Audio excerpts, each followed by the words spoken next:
Assalamualaikum warahmatullahi wabarakatuh. Salam sejahtera untuk semuanya. Semoga kita semua selalu diberikan kesehatan dan perlindungannya. Oke, langsung saja. Hari ini saya akan membahas tentang salah satu buku yang menurut saya itu menarik dan bagus untuk dibaca. Apalagi untuk para guru dan para calon guru, sangat rekomen banget untuk membaca buku ini. Di buku ini membahas tentang apa itu pendidikan, apa itu hakikat manusia, dan perilaku yang bagaimana seharusnya pemerintah, masyarakat, keluarga, dan sekolah dalam melaksanakan pendidikan kepada peserta didik. Buku ini berjudul tentang ilmu pendidikan, karya dari Muhammad Yahya. Semoga beliau selalu diberikan kesehatan. Amin. Langsung saja kita ke pembahasan buku ini. Yang pertama yaitu hakikat manusia. Apa sih itu hakikat manusia? Jadi hakikat manusia itu pada dasarnya adalah sebagai makhluk yang memiliki kesadaran susila atau etika, dalam arti ia dapat memahami norma-norma sosial dan mampu berbuat sesuai dengan norma dan kaidah etika yang diyakininya, sehingga manusia itu bisa hidup berkembang dan terarah dengan adanya pendidikan. Hakikat manusia adalah makhluk yang memiliki tenaga yang dapat menggerakkan hidupnya untuk memenuhi kebutuhan-kebutuhannya. Yang kedua yaitu individu yang memiliki sifat rasional yang bertanggung jawab atas tingkah laku intelektual dan sosial. Yang ketiga yaitu manusia yang mampu mengarahkan dirinya ke tujuan yang positif, mampu mengatur dan mengontrol dirinya, dan mampu menentukan nasibnya. Sehingga pendidikan di sini sangat penting dikarenakan potensi atau kehidupan seorang anak itu sangat ditentukan. Yang keempat yaitu makhluk yang dalam proses menjadi berkembang dan terus berkembang tanpa adanya ketuntasan selama hidupnya. Entah itu berkembangnya dari dunia pendidikan sekolah ataupun dari pendidikan masyarakat sekitar. Dan yang kelima yaitu individu yang dalam hidupnya selalu melibatkan dirinya dalam usaha untuk mewujudkan dirinya sendiri, membantu orang lain, dan membuat dunia lebih baik untuk ditempati.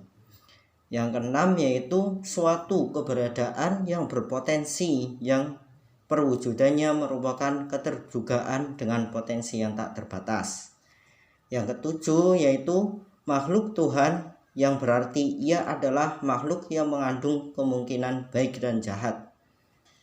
Yang kedelapan yaitu individu yang sangat dipengaruhi oleh lingkungan, terutama lingkungan sekolah, bahkan ia tidak bisa berkembang sesuai dengan martabat manusianya tanpa hidup di dalam lingkungan sosial. Nah, terus apa sih itu pendidikan? Mengapa manusia itu sangat membutuhkan pendidikan? Jadi ada beberapa pendapat dari tokoh tentang ilmu pendidikan. Di antaranya yaitu dari Driyarkara, mengungkapkan bahwa pendidikan adalah usaha sadar untuk memanusiakan manusia. Jadi maksudnya ialah pendidikan pada dasarnya adalah bagaimana kita mengembangkan manusia menjadi manusia seutuhnya, sehingga bisa memanusiakan manusia yang lain. Yang kedua yaitu pendapat dari Sudirman, mengungkapkan bahwa pendidikan adalah usaha yang dijalankan oleh seorang atau sekelompok orang lain agar menjadi dewasa atau mencapai tingkat hidup atau penghidupan yang lebih tinggi dalam arti mental. Sedangkan menurut tokoh pendidikan nasional Indonesia yaitu Ki Hajar Dewantoro atau Bapak Pendidikan, berpendapat bahwa pendidikan adalah daya upaya untuk memajukan bertumbuhnya budi pekerti dari kekuatan batin atau jiwa atau psikolog anak, karakter, pikiran, dan sementara. Maksud dari tujuan sementara yaitu tingkatan demi tingkatan yang diupayakan untuk menuju tujuan akhir. Contohnya seperti peserta didik yang menyelesaikan pelajarannya di jenjang sekolah dasar merupakan tujuan sementara untuk melanjutkan ke jenjang yang lebih tinggi. Seperti pendidikan SD menuju ke pendidikan SMP, SMP ke SMA, SMA ke perguruan tinggi. Adapun tujuan insidentil yaitu tujuan yang bersifat sesaat karena adanya situasi yang menjadi secara kebetulan. Misal, seorang ayah memanggil anaknya dengan tujuan supaya anak tersebut mencapai kepatuhan. Sedangkan tujuan intermedier atau disebut dengan tujuan perantara yaitu tujuan yang dilihat sebagai alat dan harus dicapai lebih dahulu demi kelancaran pendidikan selanjutnya. Misalnya, peserta didik dapat membaca dan menulis demi kelancaran mengikuti pelajaran di sekolahnya. Menurut Undang-Undang Nomor 4 Tahun 1950, Undang-Undang Pendidikan dan Pengajaran, tujuan pendidikan dan pengajaran ialah membentuk manusia susila yang cakap dan warga negara yang demokratis serta bertanggung jawab kesejahteraan masyarakat dan tanah air.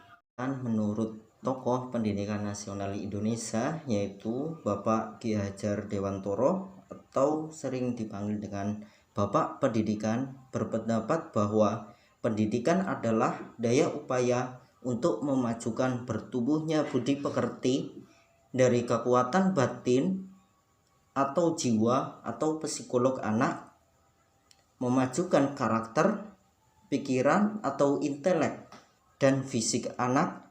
Jadi, bagaimana proses berkembang, bertumbuhnya, majunya budi pekerti, pikiran, dan fisik dari seseorang. Sedangkan menurut Undang-Undang Sistem Pendidikan Nasional yaitu Undang-Undang Republik Indonesia Nomor 20 Tahun 2003 pada bab 1 pasal 1 ayat 1 menjelaskan bahwa pendidikan adalah proses mengubah sikap, perilaku seseorang atau sekelompok orang dalam usaha mendewasakan manusia melalui pengajaran dan pelatihan. Jadi karena manusia itu diciptakan oleh Tuhan dengan berakal dan pikiran, maka manusia membutuhkan pendidikan untuk mengembangkan kehidupannya demi memuaskan rasa keingintahuannya. Tujuan pendidikan tak lengkap yaitu tujuan yang hanya mencakup salah satu dari aspek kepribadian.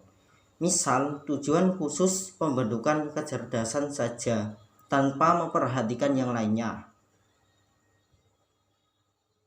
Sementara, terus apa sih tujuan dari pendidikan itu sendiri? Jadi, tujuan pendidikan itu dapat dilihat dari beberapa pandangan atau arah. Yang pertama yaitu tujuan pendidikan dilihat dari secara khusus. Di antaranya, terdapatnya perbedaan individual anak didik, misalnya perbedaan dalam bakat, potensi, jenis kelamin, minat, dan sebagainya. Terdapat juga perbedaan lingkungan keluarga atau masyarakat, misal tujuan khusus untuk masyarakat pertanian, perikanan, dan yang lainnya. Ada juga perbedaan yang berhubungan dengan tugas lembaga pendidikan, misal tujuan khusus untuk pendidikan keluarga, pendidikan sekolah, atau pendidikan masyarakat. Perbedaan yang berhubungan dengan pandangan atau filsafat hidup suatu bangsa.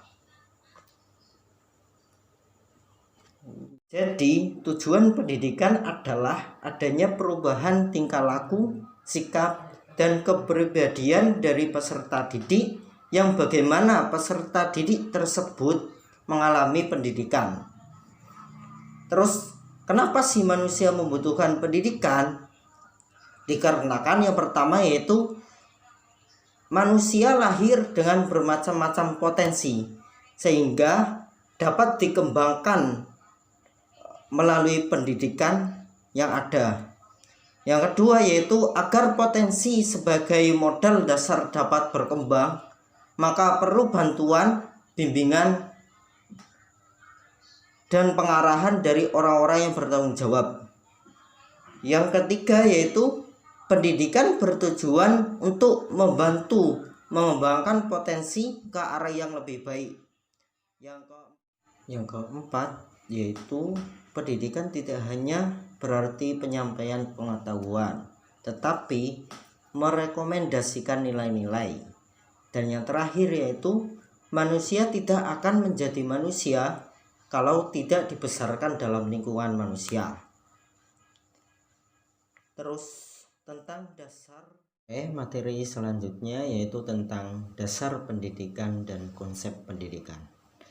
Dasar pendidikan adalah pondasi atau landasan yang kokoh bagi setiap masyarakat untuk dapat melakukan perubahan sikap atau perilaku dengan cara berlatih dan belajar, dan tidak terbatas pada lingkungan sekolah, sehingga meskipun sudah selesai sekolah akan tetap belajar apa-apa yang tidak ditemui di sekolah. Hal ini lebih penting dikedepankan supaya tidak menjadi masyarakat berpendidikan yang tidak punya dasar pendidikan, sehingga tidak mencapai kesempurnaan hidup. Konsep pendidikan adalah sesuatu yang dipahami yang memiliki komponen, unsur, ciri-ciri yang dapat diberi nama atau simbol. Konsep juga disebut sebagai ide yang mewakili suatu bentuk yang hanya dapat dimengerti oleh akal pikiran. Ada beberapa menurut para ahli, seperti menurut Aristoteles dalam bukunya yang berjudul The Classical Theory of Concept, menyatakan bahwa konsep merupakan penyusun utama dalam pembentukan pengetahuan ilmiah dan filsafat pemikiran manusia.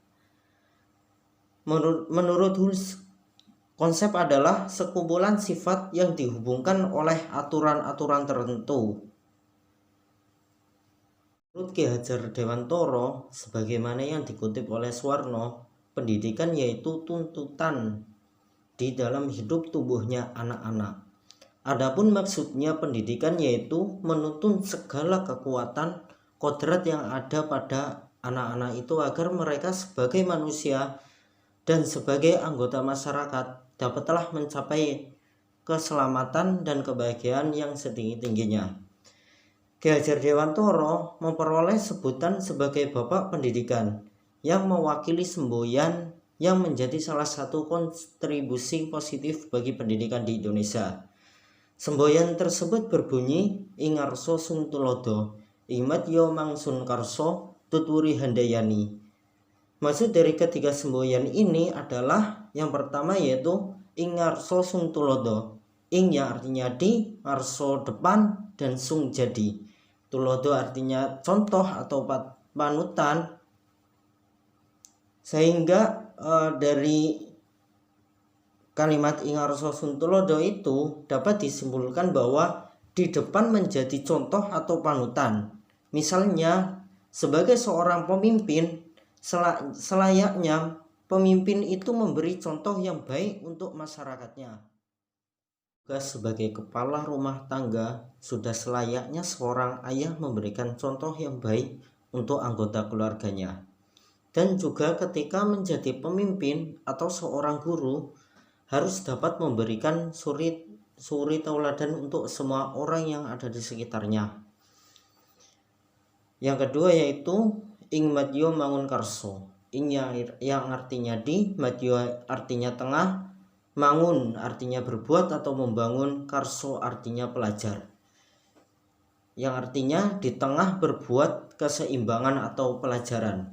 Maksudnya yaitu menjadi seorang guru di tengah-tengah kesibukannya diharapkan dapat membangkitkan semangat terhadap peserta didiknya. Atau sebagai seorang ibu yang memiliki pekerjaan, maka di tengah kesibukannya harus meluangkan waktu untuk anak-anaknya. Yang ketiga yaitu Tut Wuri Handayani. Tut yang artinya di, Wuri artinya berbuat atau mengelola, dan Handayani artinya dorongan. Makna di belakang membuat dorongan atau mendorong semangat. Misalnya, seorang guru diharapkan dapat memberikan suatu dorongan moral dan semangat kepada peserta didik ketika berada di belakang.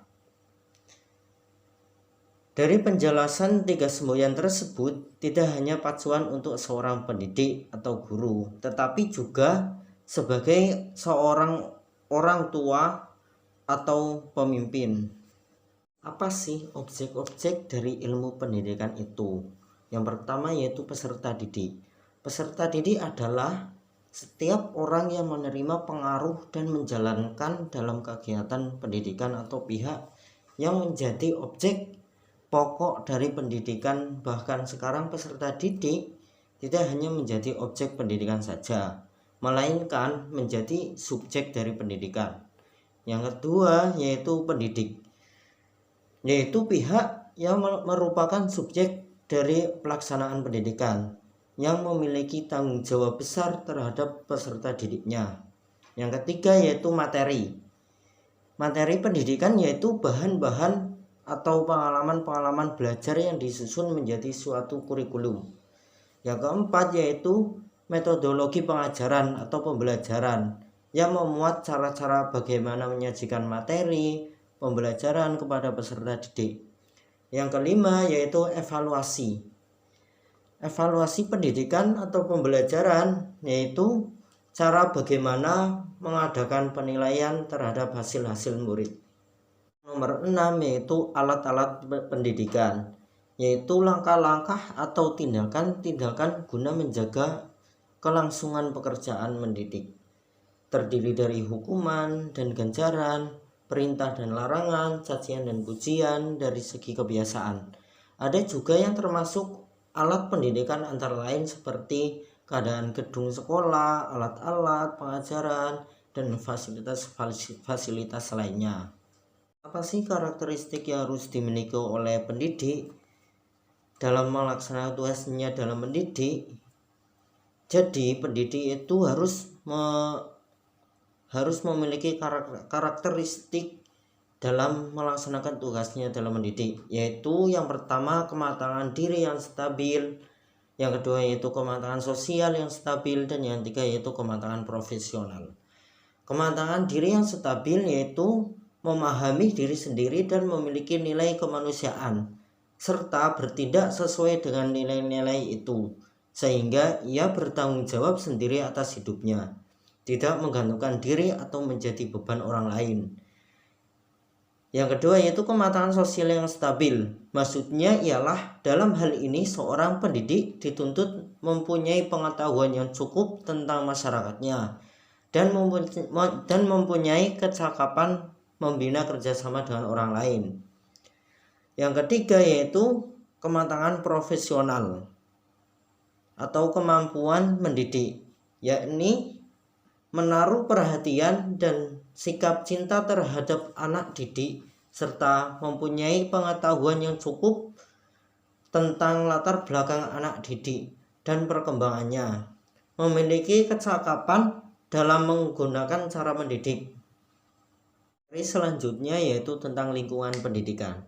Secara umum, fungsi lingkungan pendidikan adalah membantu peserta didik dalam berinteraksi dengan berbagai lingkungan sekitarnya, meliputi fisik, sosial, budaya, utamanya berbagai sumber daya pendidikan yang tersedia agar dapat dicapai tujuan pendidikan yang optimal.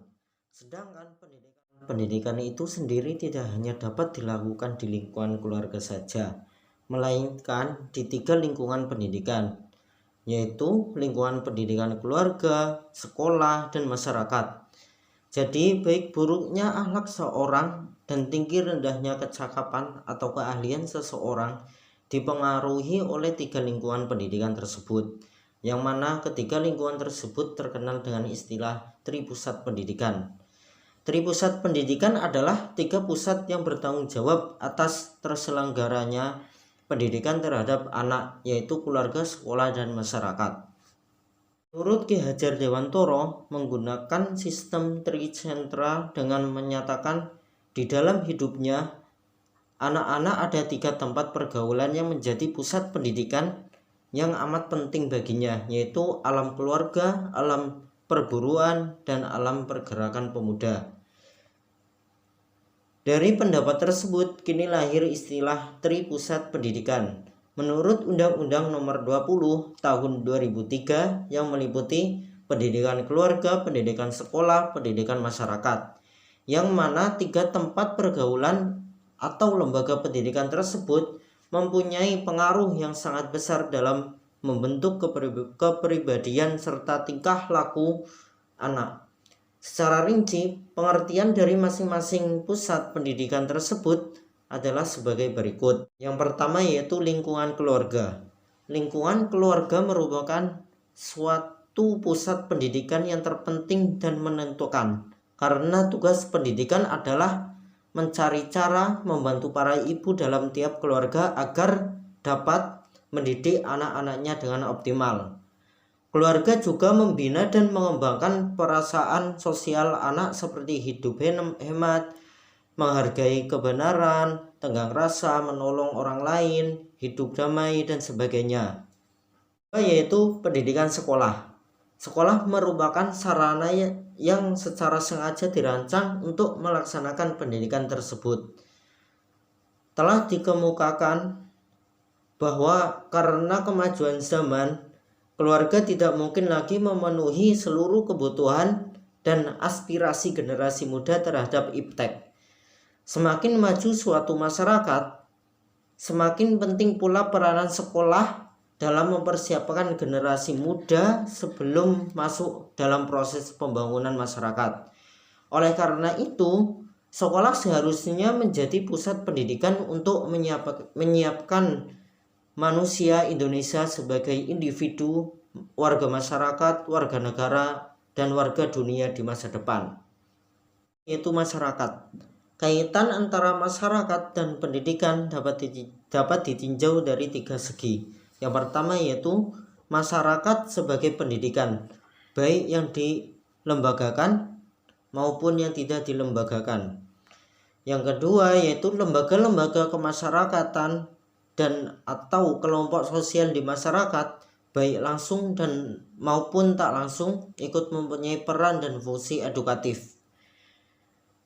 Yang ketiga yaitu dalam masyarakat tersedia sebagai sumber belajar, baik yang dirancang maupun yang dimanfaatkan. Perlu pula diingat bahwa manusia dalam bekerja dan hidup sehari-hari akan selalu berupaya memperoleh manfaat dari pengalaman hidupnya, itu untuk meningkatkan dirinya.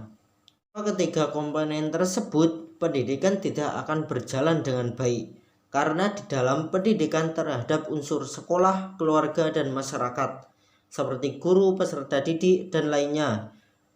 Begitu pula sebaliknya, tanpa ada pendidikan, komponen-komponen tersebut akan menjadi bodoh dan tidak mempunyai ilmu pengetahuan. Adapun aliran-aliran dalam pendidikan, yang pertama yaitu aliran nativisme.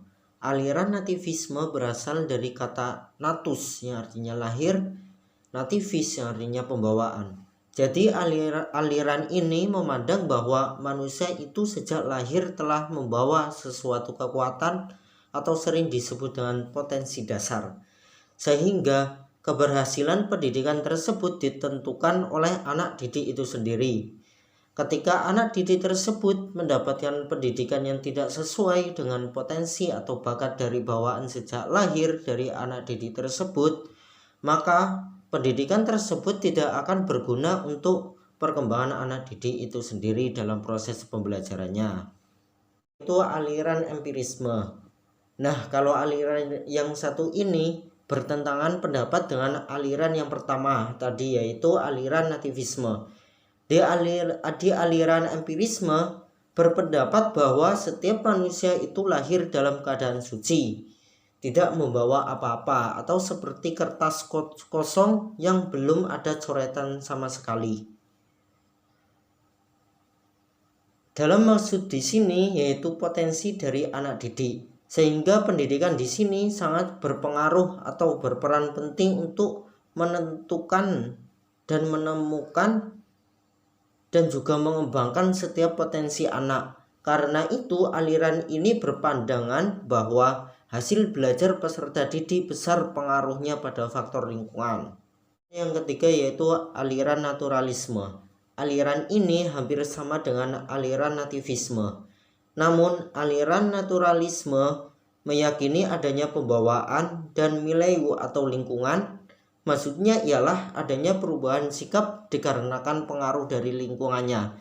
Yang tadinya baik bisa menjadi jelek, begitupun sebaliknya.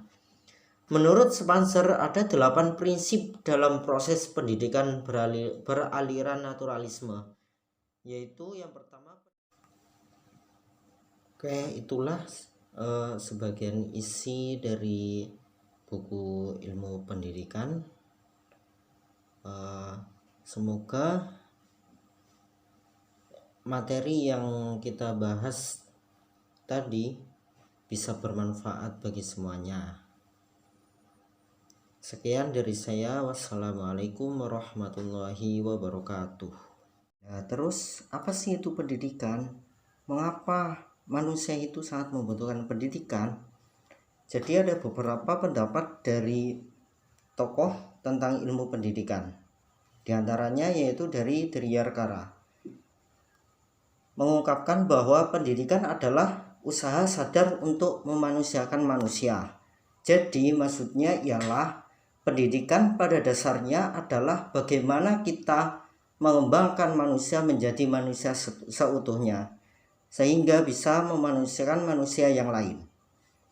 Yang kedua yaitu pendapat dari Sudirman, mengungkapkan bahwa pendidikan adalah usaha yang dijalankan oleh seorang atau sekelompok orang lain agar menjadi dewasa atau mencapai tingkat hidup atau penghidupan yang lebih tinggi dalam arti mental.